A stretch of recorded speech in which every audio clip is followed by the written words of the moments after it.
Stage 18 should give the GC riders a bit of a breather before the final shootout for the yellow jersey in tomorrow's big mountain stage and Saturday's individual time trial. 171 kilometres on the flat between Tri-sur-Baïse and Pau, which the Tour is visiting for the 70th time.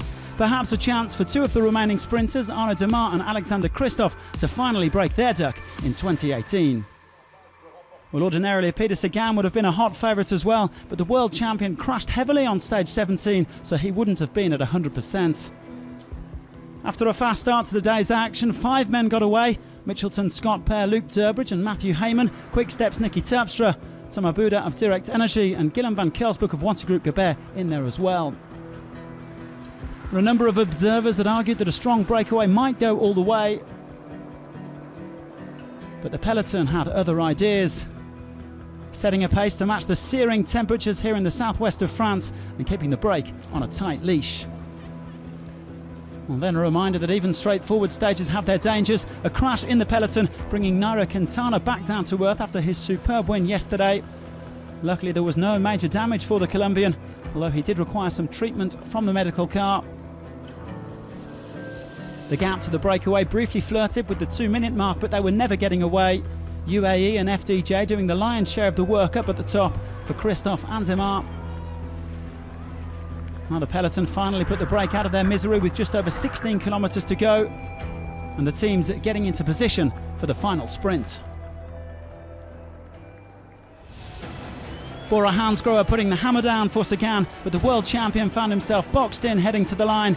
In the end, it was a domestic duel between Demare and Christophe Laporte, and it was the FDJ sprinter who had the legs, surging to the line for his second Tour de France stage win.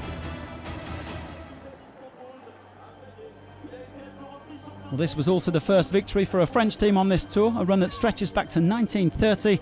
It's been a tough week for Demare, who came perilously close to missing the time cuts in recent days, also involved in a Twitter spat with Andre Greipel.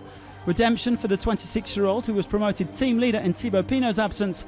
He adds to his win on stage 4 last year. It was worth it. I mean, that's what I kept saying to myself in the tough moments. I just kept believing.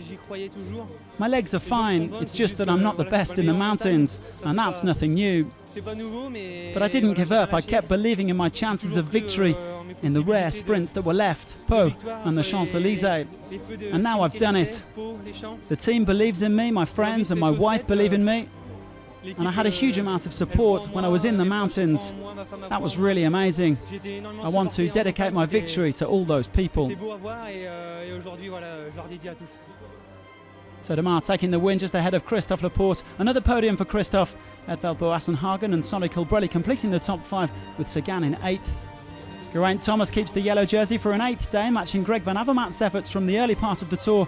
No changes in the GC, so the Welshman still has 1 minute and 59 seconds over Tom Dumoulin. If today was about the sprinters, tomorrow the GC will be front and centre, a monster mountain stage between Lourdes and Arunce. Just over 200 kilometres to cover, with the iconic Col de Tourmalet at the halfway stage. A second Haut category climb, the Col de Bisque, awaits before the final descent. The battle for the Maillot Jaune could well be decided on stage 19, so don't miss it. Join us again on Friday, and thanks for watching.